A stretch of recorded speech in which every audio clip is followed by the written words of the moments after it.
Hemp Wizard products are proudly used by former New England Patriots linebacker Brandon Spikes, Suicide Silence guitarist Mark Haleman, Canadian actor Jackson Rowe, Mr. Grimm and Noctis the drummers of Walking Corpse Syndrome, guitarist and vocalist Bub Heaston and bassist Ted Wilson of Black Sasquatch, guitarist and vocalist Adam Hines of Fester, Aaron Witzel, guitarist of Cropsy Maniac, Roy Boy, host of the Licking County Metalheads podcast, Crash Fist Fight and Maxine Maxwell, host of the Musicians Hangout podcast, Jeff Towlinski, host of the Hard Rockin' Sports Show.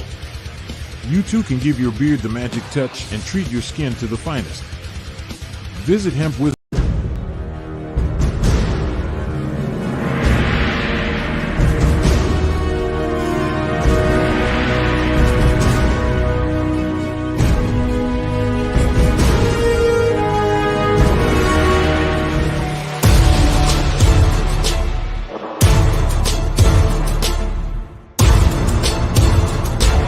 It's hot out there, but let's blow them off the line of scrimmage.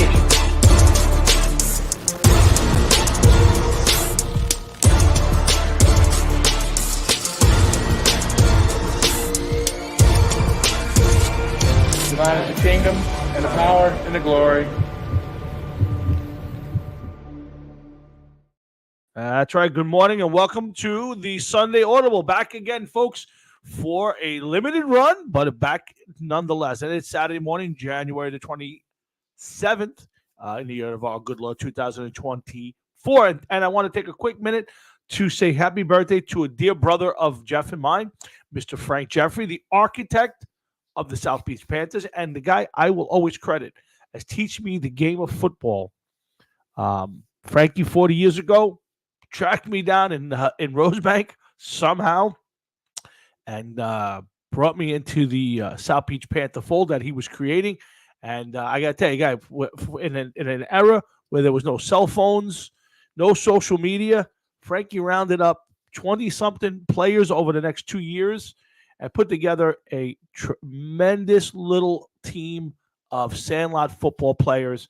And most of us have managed to stay friends for the last 40 years. And it was a great experience. And again, Frankie, I love you, brother. Happy birthday to you. And I wish you many, many more. And I know you've gone through a lot over the last few years, but hopefully that'll be a thing of the past. And we'll enjoy many more football games together. And remember, we got our bucket list. So, but let's get to the show. And we got a lot to talk about. We got the division round games from last weekend to get to. We're going to talk about the championship games from this weekend. We got some coaching issues to deal with, and so much more to get to. And I got to get to work, so I got literally an hour. So I didn't want to cancel, so I'm going to go in a little late.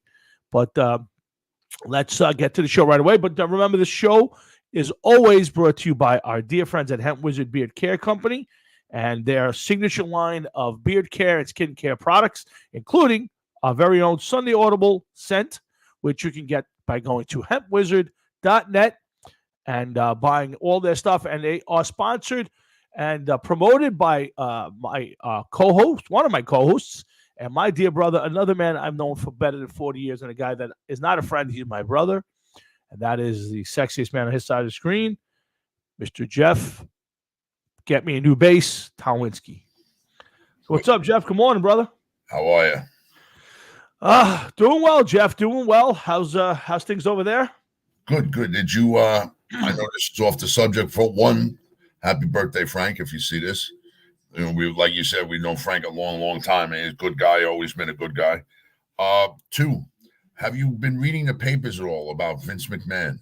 You know, I just noticed an article today. I didn't get a chance to read it yet. You want to bring me up to speed real quick? Well, it seems as though that Vinnie Mac did something that he shouldn't have done. Well, there's a surprise. Supposed to pay this young lady $3 million so that, it would go away. He paid her $1 million.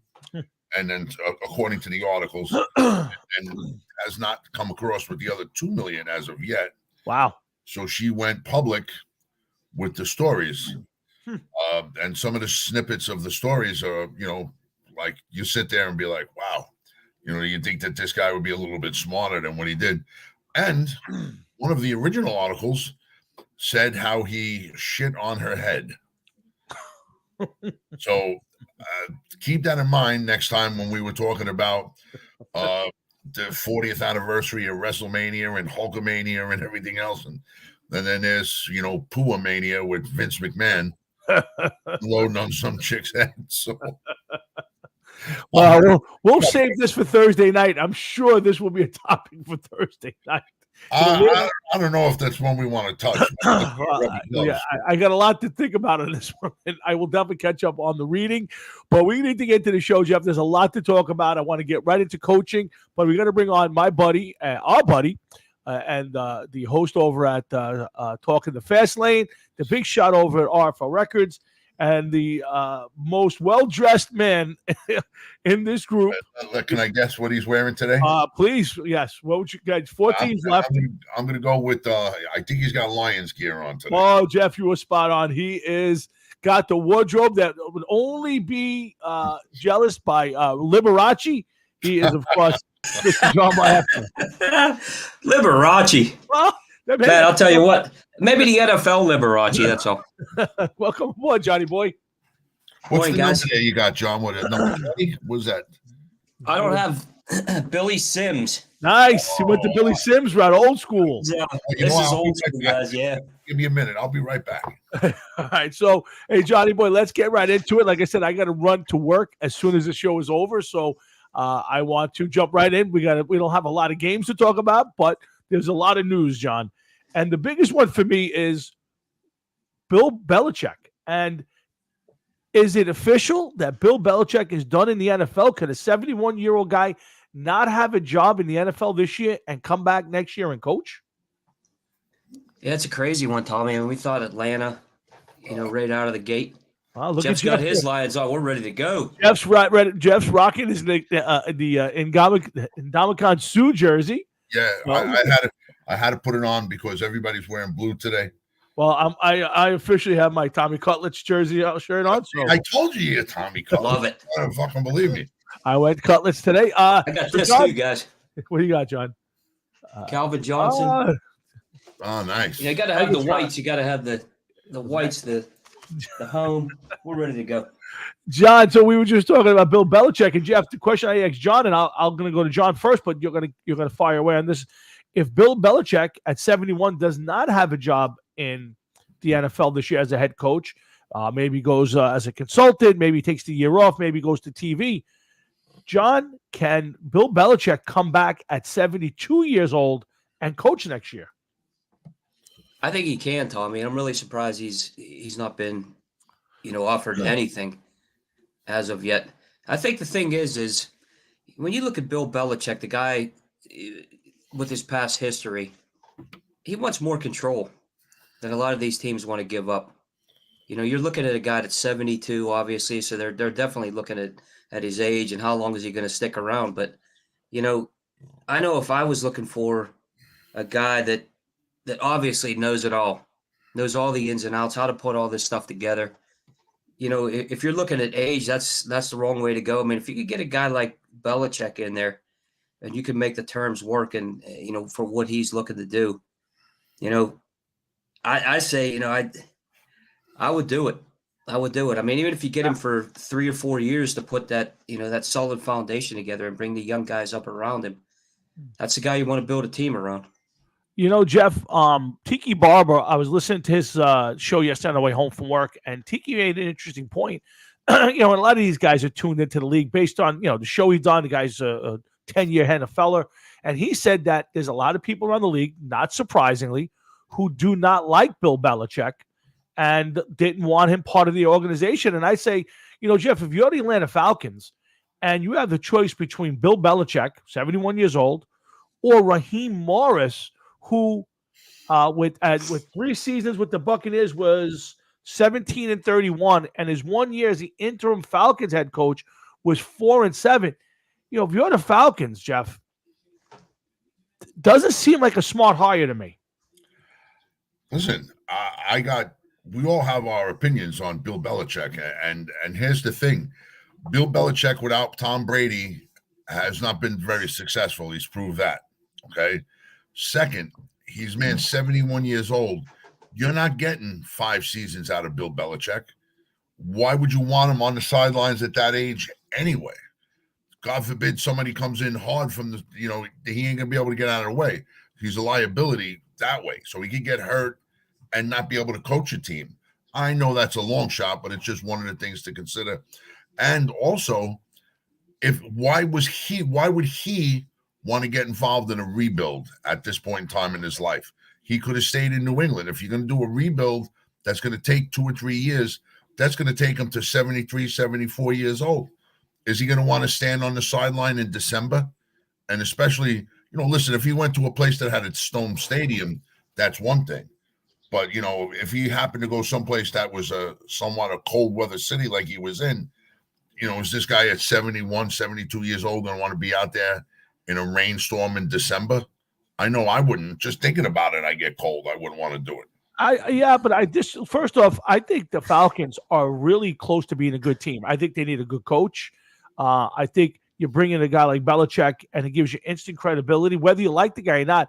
And Jeff, I half agree with you. I think the game has passed by Bill Belichick as far as being a general manager, but as far as being a head coach, there's no way in the world the game has passed him by. Atlanta's got the Dome Stadium. They've got the semblance of a team. They got a high draft pick. My biggest question is not, and it's not even, guys, it's not even why didn't they hire Bill Belichick? It's why did you hire Raheem Morris? I mean, the guy is on technically his third team back again with the Falcons, and he's proven nothing as a head coach. I mean, they interviewed 13 different people. Not one other than Belichick and Harbaugh stood out to me, guys. This is very odd to me off a team coming off, I think, 3 straight 7-10 seasons to pick a guy who's had no success at all as a head coach. Jeff, I don't know where you go with this one. No, I hear you, but evidently maybe he said something. Maybe his scheme fits the players. Maybe he has a plan that they liked. I don't know. I would think the bigger question here is we're stuck on the Belichick thing is that why didn't any of these teams, Atlanta or LA, hire Belichick? If he's he didn't get interviewed by LA, correct? No, he did. I think he had one interview, if I'm not mistaken. There, they did two. They were going to hire Harbaugh if he was coming. That was he got interviewed by both teams. As far as I know, those are the only 2 jobs he interviewed for.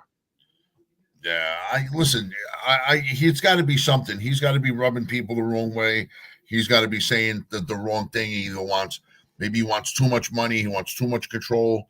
Whatever it is, you got a coach like Bill Belichick and where he stands in the NFL, and he doesn't have a job today. So something is up with that. What it is, I don't know. Maybe we'll never find out.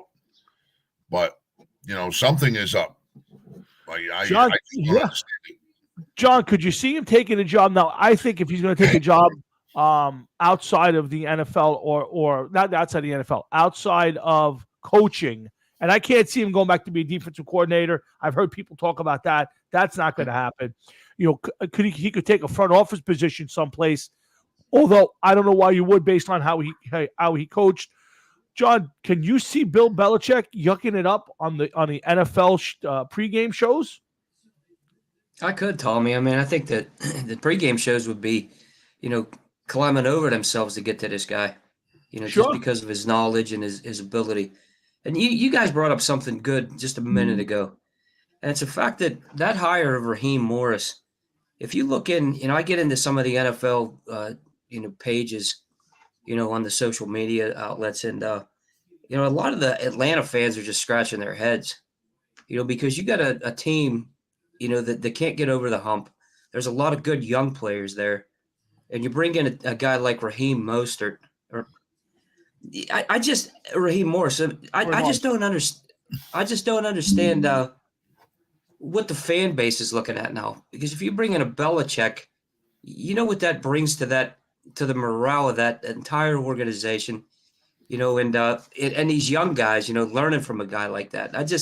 I don't understand the hire. I thought there was better candidates out there, especially for Desmond Ritter. You know, where does this guy stand now? I don't see it. Yeah, I to be honest, I think at the end of the day, the GM sounded like he didn't want to part with any of his power. And if you're Belichick at 71, you're going in to win pretty quick. I think, guys, he had to have said he wanted a little bit of power in this. I think you're giving Atlanta way too much credit. You think so? Yeah, come on, man. This is a team that's won 7 games in a row, 7 games, 3 years in a row. The Jets won 7 games 2 years in a row, and everybody wants to run everybody out of town.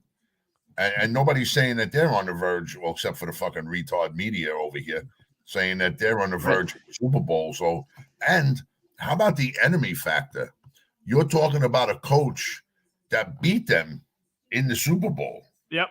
How would he be received by the fan base over there? I think if you're starving for a winner, you would suck it up and deal with it. That's my opinion. But I can tell you, somebody whose team went 7-10 2 years in a row, I hope they don't fucking coax them over here. I know they won't. I have this thought, and I don't really think I like the idea of it. And we're going to table this after this quick comments by you guys. But I could see the Giants trying to bring him into the fold, and I think it's a bad move because you have a coach who I love in Dable, coming off a little bit of a tough year, and I think he did a nice job saving the season the way he did. He kept the team so what's the right word? Competitive at the end of the season. So that's always a good sign.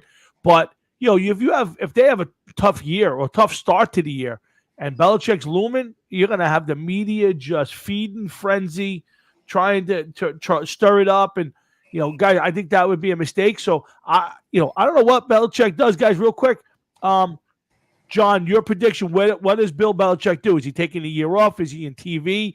Is he going to wind up in somebody's front office? What's Belichick's thing this year? Give me your prediction. I think the guy still wants to coach, and I think if he doesn't get an opportunity, I mean, there's usually 6 or 7 jobs that open up every year. I think he goes into the booth this year. He gets one of those big contracts. I'm sure Amazon is licking their chops to get to him, for next season. It's I think he's going to be in the booth for a season. We still have a couple coaching positions open still, and we don't know where that stands yet. But I see him in the booth. I see him in a broadcast booth. Jeff, what about you? I don't know, man. I don't. He doesn't have the greatest personality. So, would you really want him on one of the shows? I don't know if he would be a hindrance or if his knowledge would help him get past all of that. I just don't think that he's the kind of guy that you're going to want to sit and listen to. That you just don't want to hear him talk. He may know a lot, but who wants to sit and hear it? Well, I tell you what, if you ever get a chance, you ever sitting around and you want to hear some good stuff, go to YouTube and YouTube Bill Belichick top 100 players, and he was part of the segments, and one was for LT.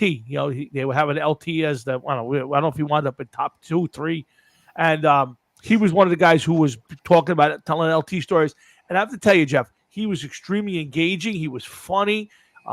It just seems like outside of coaching and not being the guy who feeds the other team any information, I think he's a very engaging guy, and I think he would be better than most in the studio as far as breaking down games and what people are doing today.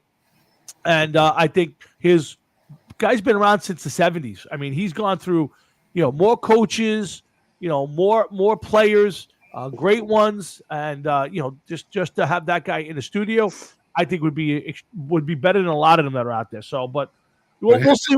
Here's the thing, though. You got to think of it this way. Yep. You're talking about it from your point of view, which is that of a NFL mega fan, so to speak. Yeah. All right. Now take a casual fan, and they may not want to listen to him. You find him engaging because you're actually interested in what he has to say.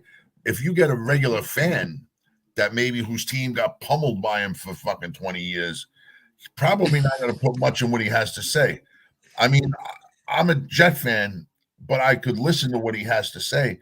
I wouldn't want to hear him all the time, but maybe you're a Bengals fan and he beat the Bengals 17 times in a row and they're like, fuck this guy. I don't want to hear him. You just don't know.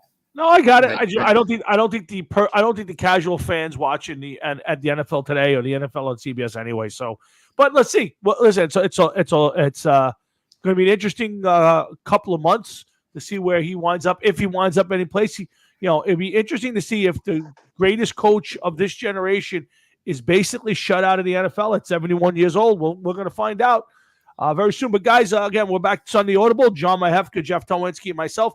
We're here every Sunday for the next few weeks. We're going to be talking NFL. And, of course, we'll be doing it every Saturday morning. Jeff works on Sunday, so the Sunday Audible will be Saturday mornings for the next few weeks. And thanks for everybody tuning in. And make sure you come back each and every Saturday. We'll give you our picks, and we'll talk about the big stories that are moving on. So, guys, big stories right now. Obviously, last week's games, couple of good ones. I don't know if they'd be NFL classics. But let's get your guys' take on last week's games. And, John, the game that we were all looking forward to, Chiefs-Bills, did it live up to the hype? Did it live up to expectations? I don't think it lived up to the hype.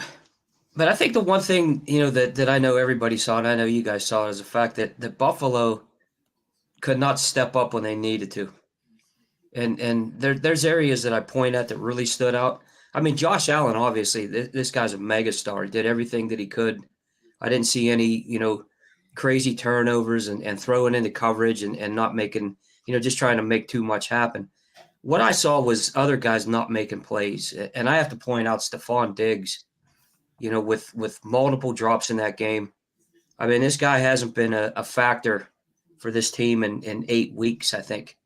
And, you can't expect a team or an organization to get over a hump when you have one guy carrying the team and everybody else just, not making plays. And I think that's what stood out to me right there. I don't think it's so much that the Chiefs beat Buffalo than Buffalo beat themselves. They had every opportunity to get that done. And it's just, where do they go from here? I mean, is the window closed? It's a great question. I mean, I thought it was closed going into this year. They kind of had a great second half. But, Jeff, to John's point, I mean, Buffalo had many opportunities. They had at least 3 or 4 drop passes, big passes, good passes by Josh Allen. But the big thing, Jeff, that stood out for me is they just could not stop the Chiefs in their stadium. You have a defensive coach, Jeff, and his team didn't step up and play to that level. They got beat at home. They got no excuses, Jeff, other than they just they dropped the ball literally. It happens. I mean, they only got beat by 3 points. It's not like they got wiped out like the Ravens wiped out the Texans. So, I mean, they were in into the end. If that guy kicked the field goal, maybe we're talking about the Bills versus the Ravens tomorrow, instead of the Chiefs versus the Ravens. The Bills, they just seem, I don't know, they need something evidently because they only get so far and then they fall flat. They just can't ever make the next level, the next plateau. They proved that back in the late 80s, early 90s, and it's still happening to them today. It's just nowadays they just can't get to the Super Bowl. But every year they're in contention to the bitter end, and then they somehow fall to the wayside. I saw parts of the game. I wasn't watching the whole game, but it was I thought it was a pretty cool game, entertaining game, considering what was at stake. But neither team really had an aerial attack. Mahomes, I think, barely cracked 200 yards. Josh Allen didn't even get 200 yards through the year. So, maybe more of a defensive game than what we're used to from teams like that. Well, they didn't stop them, but Jeff, we'll move on to the next game. But does the window officially close? Does this team need to be broken down and rebuilt? Not to say they can't be competitive, but does this team need some big changes? Something's going to happen. I know they got a lot of free agents this year, but I don't think that they want to say that they're going to do a rebuild. I think they will maybe say they want to tweak the team. You know what I mean? Only because a rebuild sounds like, oh my God, no. And Josh Allen, who's still young enough to withstand a rebuild. But do you want to really put him through a rebuild? No. Maybe if you're going to rebuild, maybe you try to trade him while he's at the top of his game. Get enough draft picks to see a way you could just instantly rebuild that team in a year or two. I'll say, listen, it's not a dumb idea, John. Sean McDermott deserve another shot at this. I mean, he's had multiple chances. He's had probably the top 2 quarterback in the league. He just has not been able to put together a team that can take it to the Super Bowl. It just can't seem to get there. And they can't exercise the Andy Reid, Patrick Mahomes ghost. I agree, Tommy. But if you look at what Sean McDermott has done for this organization, I mean, a team that he's put together, I mean, these guys could have folded mid-season with all the injuries that they've had. And I think that's one of the key areas that you could look at for Buffalo. And I think as far as the pieces are totally there. If you could keep these guys healthy, and you need to get him another playmaker on the outside. I mean, I think he has 2 great tight ends. I mean, Dalton Kincaid and obviously Dawson Knox. But, where are these guys? You look at Gabe Davis and last year and what he did in the playoffs, and then you're missing that piece this year. And you have Stephon Diggs, obviously, who's, you thought that this guy was going to get at least another couple years playing at that level, but he's obviously fallen off. You need to get somebody that takes the pressure off of Josh a little bit, whether it be the running game or whether it be a big time receiver on the outside. That's what I'd like to see. I think with those weapons, he gets Matt Milano back, who's a huge missing piece, for that team for the entire season. So I see Buffalo back in contention. I don't think they need a rebuild. I think they just need some, a few pieces adjusted, cleaned up, bring in some younger guys on the outside. And I think they're right there. All right, guys, it's on the Audible. John Mahefka, Jeff Tomwinski, myself. Let's move on to another game, another close game, 24-21. The Niners move on to the NFC Championship game tomorrow against the Lions. John, this game looked a little dicey along the way. I to be honest with you, I thought the Packers outplayed the Niners for most of this game. And, Brock Purdy, while not Purdy, he's not a pretty quarterback. His stats for the game, you like that, right, Purdy? So you did that, yeah. So that one, 23 of 39, 252. But he had 2 plays that should have been turnovers and missed several throws. I keep saying that I don't believe in this guy, but he keeps getting to this point, and he just wins games. But John, that was an interesting game, and probably a game that a more seasoned team would have beaten the Niners. I totally agree, Tommy. Very well put. I think when they looked when you look at this game, you talk about the weather and you can bring all that in, but there was 2 things that stood out to me. Number one, the 49ers defense is very susceptible to the run in these last couple of weeks. I mean, did we expect to see these guys getting run all over? I know I didn't. I thought that defense is stout, but these teams are seeing something. And Brock Purdy, he's making some of the reads, but he's missing receivers in the dirt. It doesn't seem like these guys are on the same page. He looks lost. And if you see, if it wasn't for the way Kittle played and obviously Christian McCaffrey, that game's lost. Yes, absolutely. 100%. Yeah. And Jeff, to further score, I mean, sometimes it's not who you play, but when you play them, and maybe next year this is a different outcome, but this younger team, inexperienced Packer team, just didn't have the next level to beat a team that I thought was ready to lose. I thought the Niners were ready to lose this game. Yeah, listen, the Niners, played a bad game. The Packers were out in front most of the game, not by much, but they were leading. And it was almost like a car race that the 49ers at the right moment overtook them and just held on with around turn 3. And here they went, they're coming for the home stretch. And that's basically what they did. And they were able to fend them off. I thought that Green Bay had the momentum. going into that game, but then they lost it in the fourth quarter. It is what it is. It's a young team, but let's not forget one thing. Green Bay was 9-8. So, you're not talking about a team that was dominating and, they weren't like 14-3 or something. Yeah, sure. It was a team that's still learning. Jordan Love proved that he's a decent quarterback. Can he come back and replicate it next year and take this team a little further? Time will tell. They need some weapons. They need some work too. So it's not like you could just say, here they are. They're going to, blow the doors off everybody. They're not. So, they need some help too, but they got some valuable experience in the playoffs next year. If they make it to the playoffs, they're going to know what to do. They're going to know, stay hungry and dig your heels in, man. Don't give it up. Yeah, and a good football game. Not the most exciting, but a good job. But Jeff, now today the Niners get to face the next team, the team that we all picked to that we were kind of all rooting for here, and the Lions, who beat the Buccaneers, Jeff, in a very odd game. Both quarterbacks, high draft picks, bounce around a little bit, kind of. Goff kind of resurrected his career, and it looks like Baker has kind of too. He was 26-41, 349, 3 touchdowns, 2 interceptions. Played a decent game, played a really good game, had his team with a chance to win this one, Jeff. But what I loved about the Lions is how complete of team they played. They ran the ball well. They threw the ball well. Goff played really well and didn't make any mistakes, and the defense played well enough.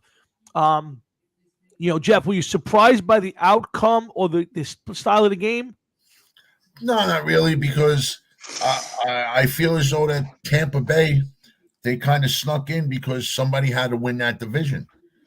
And they were lucky enough to win that division. And I think that the Lions, that game wasn't as close as it appeared to be. The Lions kind of let them get a late touchdown when the game was kind of out of hand already. Yeah.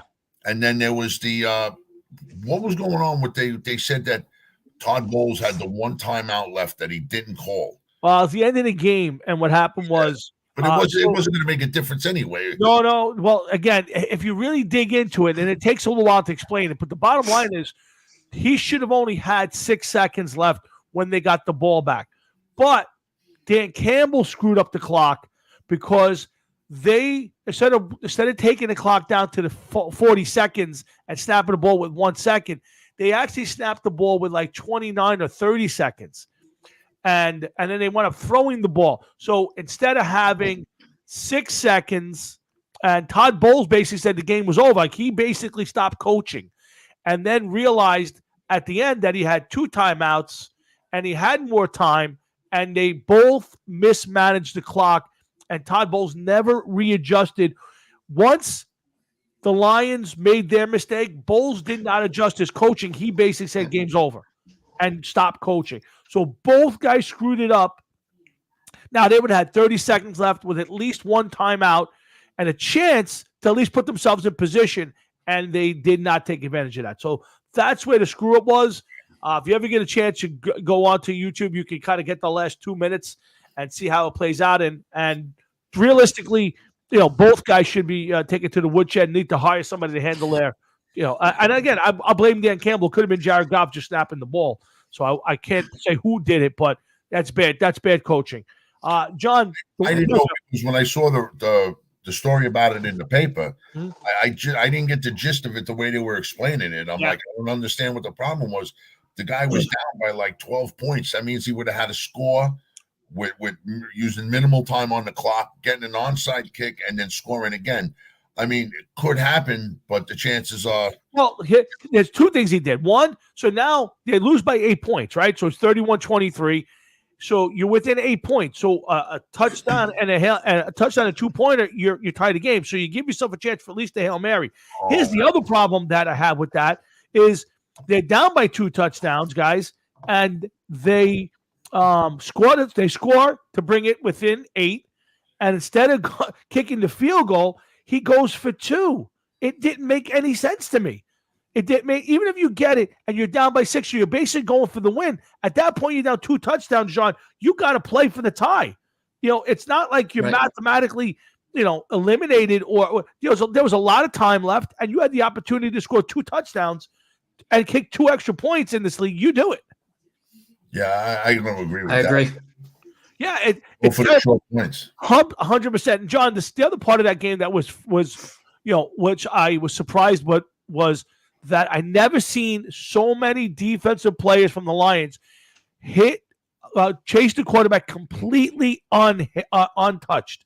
Hutchinson had a sack completely untouched. The linebacker on the other side, his name's escaping me at the moment. He came untouched. And a safety come off the edge completely untouched. Ty Bowles has done a nice job, but there was a lot of screw ups on that point on that team, and I think was a very badly coached game. I agree, Tommy.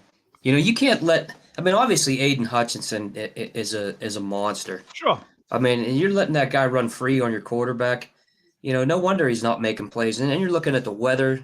Obviously, as a part of that game, because it did play a huge part in that game. I mean, Sure. especially the way Purdy threw the ball. But you need to be able to pick up the blitz. You need to be able to adjust to read that. But it happened for a good percentage of that game. And for the coaching staff not to be able to pick that up, that says a lot. I mean, what San Francisco team are we going to see today? I mean, we're going to see or tomorrow. Are we going to see the the one that was a juggernaut in the middle of the season, or are we going to see the one that can't stop the run and looks confused in a passing game? Yeah, it's a great point. It's a great point. Again, we're Sunday Audible Saturday morning here. Jeff, John, and myself. We're picking up on last week's division round games, and we're about to turn our attention to the last one. Before we get to tomorrow's 2 games, some people think it's the best Sunday in football. I think division round is you get the 4 games, 2 standalone games on Saturday and Sunday. But to each their own. John, let's move on to the Texans and the Ravens. Probably the least competitive game of the weekend. I thought the Texans came out really fired up, playing good football, had an opportunity to get ahead and maybe kind of put some distance on for a Raven team that looked really rusty and kind of not into the game. And when they didn't, it just fell off. It just fell off the rails. And D'Amico Ryans and C.J. Stroud had no answer for what was coming at them. Yeah, when you look early in that game, too, Tommy, is they were competitive first half, obviously. Absolutely. There was a couple things that stood out to me, and another game of drop passes for the Texans. I mean, Dalton Schultz, obviously. Oh, big one. I couldn't believe. I mean, a couple big ones, yeah. And you're looking at a young quarterback here. You're looking at a young team, young coach, and I think I think Harbaugh's a great coach. I mean, the guy, just seems to get it done, and that team's aggressive all the time. You don't see Baltimore stepping back and playing any type of patsy football. This is an experienced team with a great coach playing at home. And you saw what he did, the adjustments he made at halftime. I mean, they really put it to him. And I give kudos to Baltimore and the way that team's coached and the way it's prepared. And I think that's what the difference was right there. That young, D'Amico Ryans, and what he did this year was amazing. I mean, this guy's the coach of the year, in my opinion. He has a lot to look forward to with that team. But I think you just saw a more seasoned Baltimore team. And obviously they've been there before. They understand it. Yeah, Jeff, I think to John's point, it's kind of what we talked about with the Packer game. You have a rookie head coach. The guy's a veteran of the league, but a rookie head coach with a rookie quarterback who's, kind of outkicked the coverage and done a great job this year.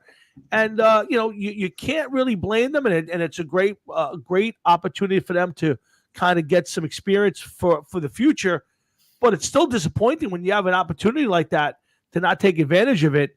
And he just didn't seem to either have the answer or know where to go for the answer. Well, I'm looking at the box score here. Just looking at some numbers. And big number is that neither quarterback really, had the upper hand on the other. Stroud actually had more yards passing than Lamar Jackson did. But was even more, I don't know if I could get to it now. Okay, here we go. it was tied at 10 at halftime, and it's Baltimore that made the adjustments. Yes. Scored another 24 points after the half. Yes. So inexperience shows on the Texans side. And once again, there's a team that gained some. Stroud is going to be here for a number of years in the league. It may be a force to be reckoned with later on. But, experience is a big factor in the playoffs, especially in the playoffs. John's made mention of that. You're talking about a Baltimore Ravens team, which, not for nothing, is always listed as a Super Bowl favorite year after year. And listen, maybe this is their year this year. Who knows? But that little bit of experience carried them over the hump. When you're tied at halftime at 10, in the Texans, they had to be happy to be in that position, tied at 10. Yeah. But they just couldn't hold on, and they just couldn't, I guess, execute their plays to get the upper hand.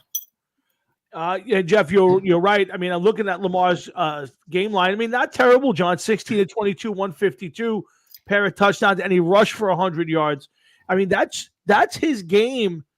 And until you stop it, it's it doesn't matter how you win the game, I guess, as long as you get there. I think, and we'll talk about it maybe in the next segment, but Lamar's Lamar, and he's not the prototypical passer, but he finds the way to win some of these games. I think my point of it is, while it's not pretty, it doesn't matter how you get there as long as you win. That's right. At this time of the year, I don't think that anybody cares about what they look like. You're 100% right. As long as they're standing at the end of it, that's all that matters. Yeah. Yeah, John, what do you think? And the thing is, with Lamar Jackson, I mean, obviously my Steelers play him every year. And there's ways that Pittsburgh knows how to handle this guy, and you can't let him escape the pocket the way he does, because that's his game right there. I mean, you let him out of the pocket, you're talking about, if not the best athlete in this league, one of the best, one of the top 2, 3. You let this guy escape the pocket, you have no answers for him right there. And I think that's what the game is right there. You let Lamar do what he does, escape in a pocket of 100 yards rushing. Obviously he's a guy that's better outside the pocket than he is inside the pocket. You look at the pass he threw to Isaiah Likely, over the DB's head.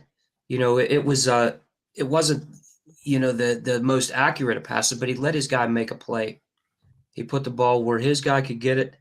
He does things like that. And I think that's the game that Lamar plays. And I think that if you don't contain him, you're not going to beat them, because they can run the ball too. I mean, they're predicated on the run, and they're bullies. That's just the way you have to play him. You have to out-bully him and give him that in return, and don't let him escape the pocket. And I think that's where the Texans, that's where they lost that game. Sure. Absolutely. And again, we're the Sunday Audible here every Saturday for the next few weeks through the Super Bowl and maybe a week past, as we bring you the breakdown of the NFL for the rest of the season. And we are brought to you by the boys at HempWizard.net, or the man at HempWizard.net, Mr. Mike Weissman. And we thank him for our beautiful fragrance that Jeff proudly sponsors and endorses, and of course wears. And of course, you can get all this at HempWizard.net. Hey, so speaking of this, of the Ravens, guys, let's turn our attention to tomorrow's games. And the first game of the day is 3:00 tomorrow. I think that's a CBS game. Yep, the Chiefs and the Ravens. And Jeff, I think the big question I would have going into this is, you have a very tough Ravens defense. I think they were number one. Hold on, they were number one in scoring defense, sacks, and takeaways. So I think they'll do their best to shut down a tough, I don't say tough Chiefs offense, but Patrick Mahomes is Patrick Mahomes. The question I have is, if it gets into a shootout, kind of like Mahomes can't be stopped up series to series, can the Baltimore Ravens, with a very questionable passing attack, keep up with the Kansas City Chiefs? I don't think so, man. Because that would mean that Lamar would have to run the ball more often than not. And if they're down by 14 or more, you don't want to start running the ball. You got to be able to get the ball moved through the air. I don't think that they're going to be able to match up against the Chiefs in a shootout such as that. I think that they want to get out to an early lead, but let me ask you something. Is any lead safe from Patrick Mahomes as long as there's time on the clock? So you have to play a complete game from start to finish, hold him from scoring and moving the ball and protecting the lead when you have it, if you get it. And there's only one way to do that, and that's to play a complete game. So we will find out what happens with the Ravens, but I got to be honest with you. I don't see it. I don't see it. I think that Mahomes, you want to talk about somebody who's been to the Super Bowl or AFC Championship game for 6 years in a row. I think he knows what he's doing. This is his time of year. And he's done it with several teams. This is just like next, for him. You know what I mean? You did it to Joe Burrow. You did it to Josh Allen. Now here comes Lamar Jackson. So, we will find out what happens, but I'm putting my money on Mahomes to know what he has to get done this time of the year. I don't think the Ravens will be able to do it. Well, we'll get to your pick in a minute, but John, to Jeff's point, I think if you're the Ravens, you got to get out to a lead and you got to run the ball and keep the ball out of his hands. Because he's got Zay Flowers, Beckham, Rashad Bateman, and Nelson Aguilar, and they get Mark Andrews back. While that's a formidable receiving core, that's not their strength. So they need to get out early, play defense, and keep the ball out of Patrick Mahomes' hands, which is easier said than done. But do they try to go the opposite way, John, and light it up and stick with them score for score? I don't think that's Baltimore's game, Tommy. I don't think that's even their intention. I think the way Harbaugh, is going to coach this game is he's going to rely on the running game, obviously, and that defense. But you're looking at the flip side too with Kansas City, and Kansas City's defense is what kept them in, a lot of the games this season. They're the ones that got them to this point. It wasn't the offense and everything that they did, because it took a long time for, a guy like Rashee Rice to build that continuity with Mahomes, and Pacheco. Obviously, we started to see that, and Kelsey really didn't do a whole lot, toward the end of the season. We just started to see him pick it up the last couple of weeks. Baltimore in this game, I think they need to stick with what they do. You have Mark Andrews back, obviously, and you have Isaiah Likely, and both of those guys are mismatches. But Steve Spagnuolo and that, that defensive staff, they're not going to play the game. I mean, Spags is not a dumb coach. He's been around the block. He's coached in numerous Super Bowls. He knows how to play, that style of defense. So I think you're going to see, the adjustments made, and I think it's going to be a tight game, guys. Yeah, I do too. We'll get our predictions in a minute. Jeff, let's move on to the other game, and that is the game I think we're all excited for. I think it's 6:30 tomorrow on that is a Fox game. Yep, 6:30 on Fox. The Lions travel out to the San Francisco 49ers. And Jeff, this is an interesting Lions team. They can beat you throwing the ball. They can beat you running the ball. They have two, I would say, stellar running backs in Jahmyr Gibbs and David Montgomery. And they also have a lot of weapons. They have Amon-Ra St. Brown, Reynolds, Jameson Williams, Sam Laporta. These guys can catch. They can run. They're let's say their deficiency is probably in the defensive backfield. And can they play enough defense to shut this team down? Jeff, if you were sitting in the meeting room this week with the Lions, how would you tell them to go beat the 49ers, who don't stop the run real well, can score points with a, and they'll have Deebo Samuels back? How would you tell the Lions to go beat the 49ers this week? Run it. You got to run it. You have a two-headed monster over there in the backfield with Montgomery and Gibbs, like you said. You have no choice but to run it. Even if San Francisco can stop the run, you still got to run it and wear them down. And those guys, I was watching them last week. The only problem I have with those backs in Detroit is they look like they're a little bit on the small side. So they might not be able to dish out the punishment that you would really want if you had a bigger back. But watching them play, they were very entertaining, and they seem to be very explosive. Like they're capable of getting 8 to 10 yards of play when they put their mind to it. So here's hoping that they stay focused. And to me, the NFC, it doesn't really matter which team advances. I wouldn't mind watching San Francisco or Detroit, but I'm pulling for the Lions without a doubt. And I would love to see them finally get into a Super Bowl. But you just got to hope that they play a complete game, and they play a smart game and no turnovers, and know what they're up against. San Francisco has been in this position before. So, Detroit, they're new. They haven't been there in 30 years. There's not even a person in the organization the last time that they were in the NFC Championship game. And more important, what the Lions have to do is realize that, are they for real, or are they this year's Cinderella team? They need to want to be here next year also. It's not about this year. It's about moving forward, and I think this team could do it. I'd love to see that team become a contender for years to come. I really would. Change the landscape a little bit. I love the Lions. I hope that they play a smart game, and I hope they win. I will get your official pick in a minute, but John, if you're sitting in the meeting rooms this week, what are you telling? What's the game plan you're putting together for the Lions to beat the 49ers? Are you attacking them in the air and trying to match them points for points? Are you running the ball and throwing when you need to?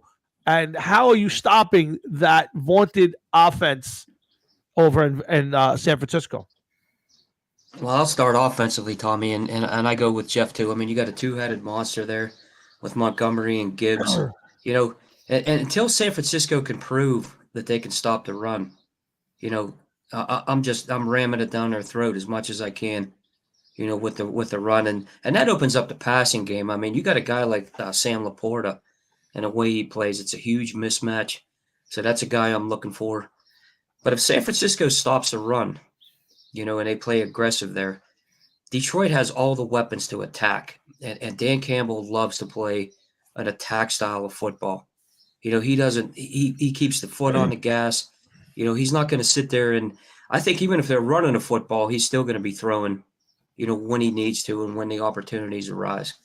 And I think defensively, you need to get in Brock Purdy's face.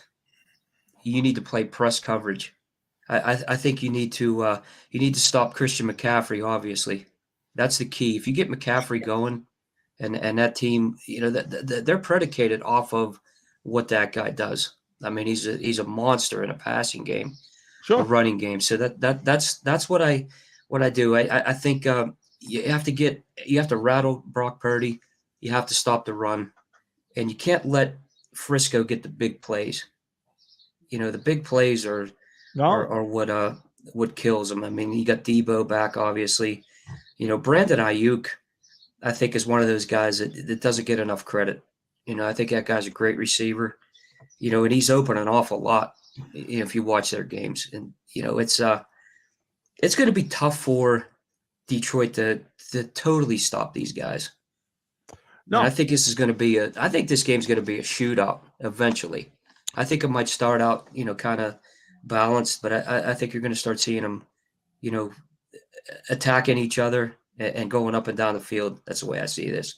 Well, it could go a lot of ways. I think I like you both on the money. I think if you're Detroit, you have to run the ball and play action. You got to force Frisco to bring another guy up into the box because they don't play the run well. So you have to force them to come up, and then that'll open up for your receivers and give the opportunity to get a couple quick strikes.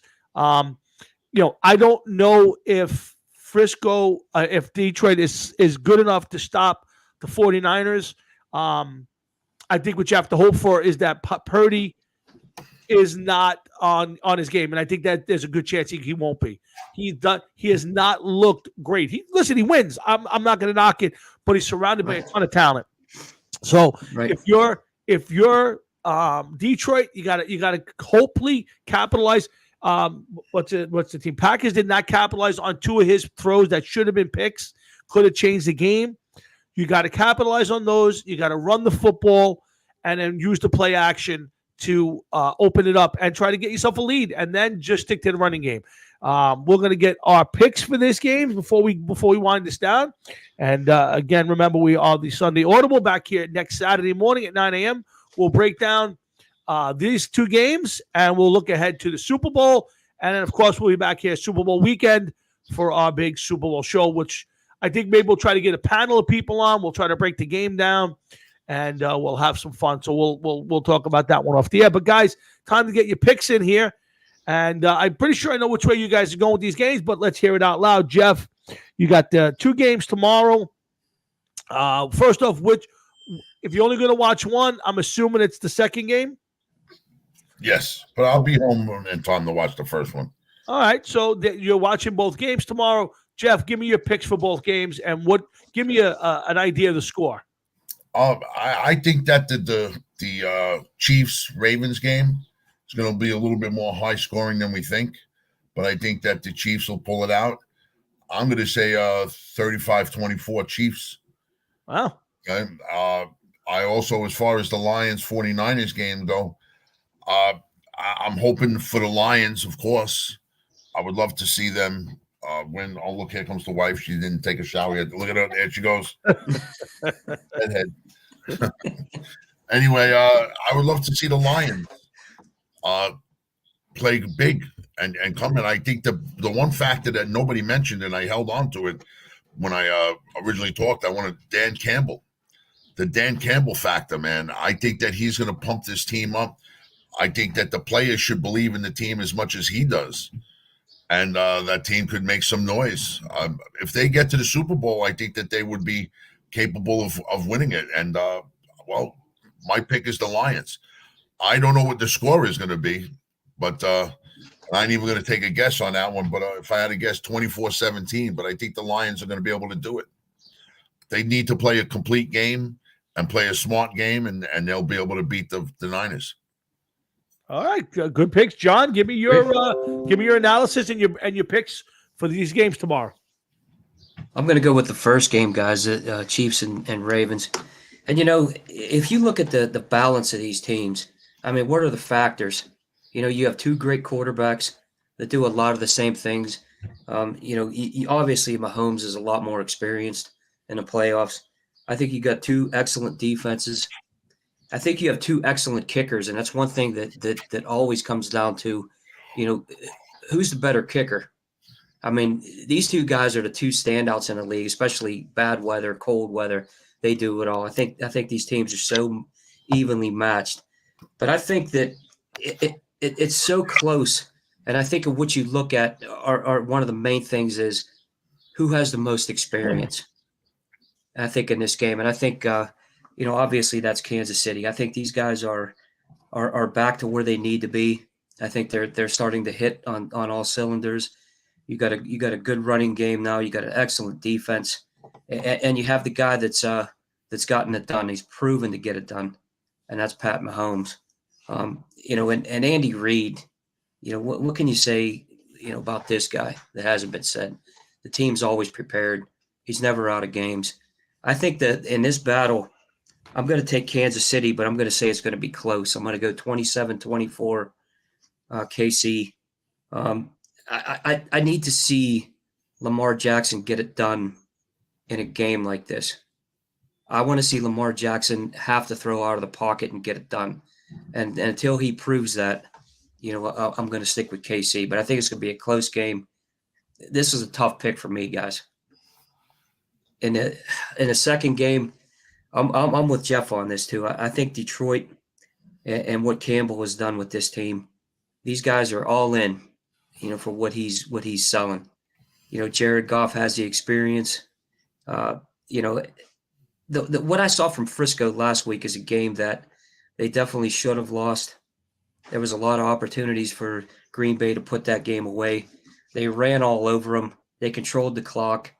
I mean, this was almost the entire game. And, in our chat, I said, I think they let Christian McCaffrey score that touchdown at the end just so they could save the 3 timeouts, because they knew that they could get down the field. I mean, with that pick, he put that game in Jordan Love's hands at the end. And I thought, they were that close. And Detroit's not going to let that happen. So I think Detroit gets this done. I think Detroit beats them by more than a touchdown. I'm going to say it's going to be between a 10 to 17 point win for the Lions to go to the Super Bowl. So, yeah, I think Detroit gets it done. I'm all in on Dan Campbell. I love the way that guy coaches. Passion, I'd love to see that out of a coach. I'm with you guys. I'm going to take both underdogs in this game, or both road teams, I should say. I'm taking both road teams.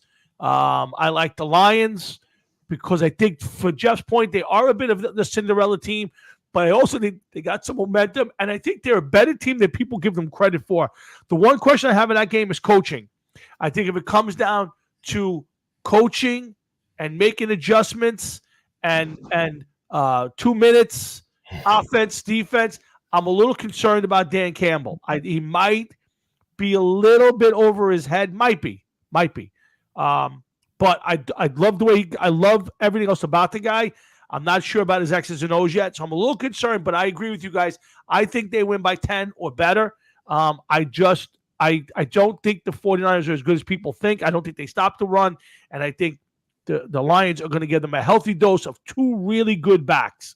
So I'm picking the Lions to win on the road by double digits. The other game, I think, is going to be close. I think it's a little less. I disagree with Jeff. I think it's a less scoring. I think it's a lower scoring game. I think both teams are going to use short passing game and the running game to keep the ball out of the other team's hands. I think both defensive coordinators are really good. Both have decent defenses. And I think this is going to be a lower scoring game in the 20s. And I think it's going to be tight. And I think it's almost the last guy who has the ball last. But I think Patrick Mahomes is the X factor. And if that guy needs to make the play,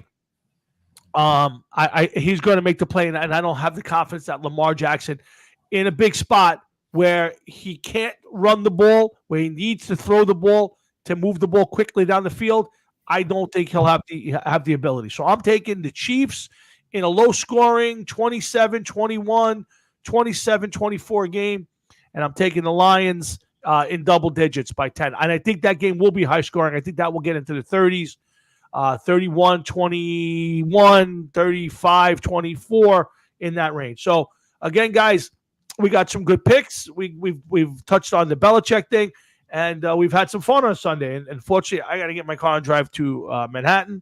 So I'm going to end this thing, but I'll give you guys real quick. John, you got anything you want to end this with? I just want to end it with, Jeff said something a little earlier, and I think I want to see the changing of the guard already, in the NFC. I mean, I want to see that fresh team, that young team come up and give the young audience, something to root for. Man, I love the underdog. I love to see, Dan Campbell and the Lions get this job done.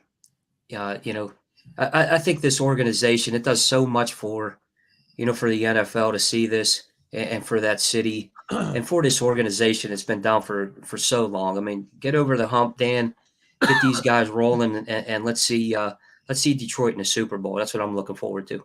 Hey, Rooster, what's up, buddy? Jeff, I'll give you the last word. I would have to say, the one thing that we never mentioned is that keep an eye on Mahomes. He could run the ball also. So, he's not just a passing quarterback. He could run the ball. He's not Lamar Jackson, of course. But, if he has to take off with the ball and go, he's not afraid to do so. He's not made of glass like some quarterbacks are. So, you're talking about a tough guy playing in a position where you have to play tough.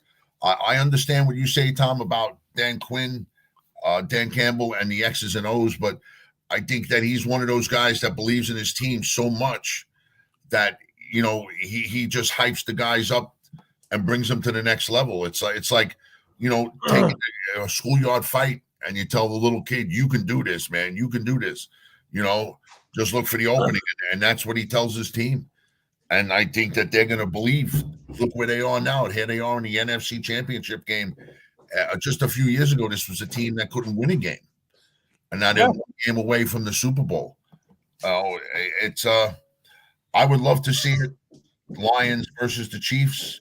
That would be a hard game to pick for me, man. I'll tell you. Well, yeah. Listen, that's the Okay. Super Bowl. I think we're all looking forward to, and we'll see if it comes to fruition. But guys, we got to end this right here. So I want to thank everybody who tuned in and listened in and chatted with us along the way.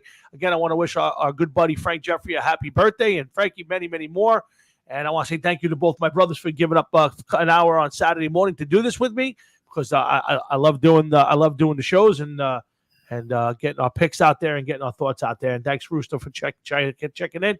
And for this weekend, we're all Lions fans, as you can see. Jeff in his Ndamukong Suh jersey, and John sporting the old school Billy Sims jersey. But John, next time you wear that, you got to put the big fro on. It don't work without the Billy Sims fro. Billy Sims was the coolest. I'll get that, Tommy. He is the coolest player of all time, Billy Sims. But we're going to end it right here. I got to go. So, gentlemen, have a great weekend. Enjoy your football Sunday. I will talk to both of you guys off the air. And everybody enjoy your NFL. And come on back next Saturday when Jeff, John, and myself get together and we do this all over again. So, guys, have a good weekend and a great week. Goodbye for the Sunday Audible. Take care, guys. Got to run. Later, man. Later. Take care, guys. Thanks, everybody, for listening.